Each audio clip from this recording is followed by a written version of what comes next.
பறவைகளின் வேர்வை எல்லாம் நீராவியாகி போய் அங்கே போய் சேருது. அப்போவும் அது மேகமாக முடியல. காற்று மண்டலத்தில் சுற்றி கொண்டிருக்கிற கரி தூசி எல்லாம் சேர்ந்து அப்படியே மேகமாக உருவெடுக்குது. அவரை யார் கொண்டு வரா? காற்று தள்ளிக்கிட்டு போகுது. அப்படியே அங்கே போய் தள்ளுது. நீ பார்க்கலாமே, மேகத்தை கலைச்சி கொண்டு வருது காற்று. எவ்வளோ பெரிய வேலை செய்யறான் ஒவ்வொருத்தனும் உனக்காக. நீ ஒன்றும் புரியுறதில்ல. போகுது.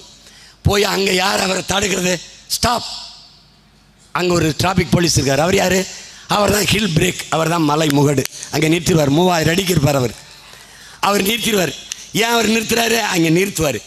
மேகத்துக்கு ஒரு குணம் என்ன? குளிர்ச்சியாக எங்கே இருக்க குழுகுலுன்னு கொட்டிடுவார். நம்ம ஆளுன்னு நம்ம ஆளை நம்ம சொந்தக்காரனை பார்த்தா பெரியப்பா அப்படின்னு போய் கட்டிப்பிடிப்போம்ல, அப்படி கட்டிப்பிடிச்சிடுவார். அங்கே 3000 அடியில் இருக்கிற மேலே 300 அடி 200 அடியில் மரம் இருக்கார். இந்த மரம் அங்கே ஒப்ப நட்டதா எங்கப்ப நட்டதா? பூரா காக்கை குருவி கொக்கு மைனா சிட்டு வவ்வால் அவன் நட்டது. உரம் போட்டது யார்? புலி சிங்கம் கரடி இந்த யானை குரங்கு இவன் போட்டது. இவங்க உருவாக்கின காடு 300 அடிக்கு இருக்கார். இங்கே எப்போவுமே மரத்துக்கு வேர்க்கும்.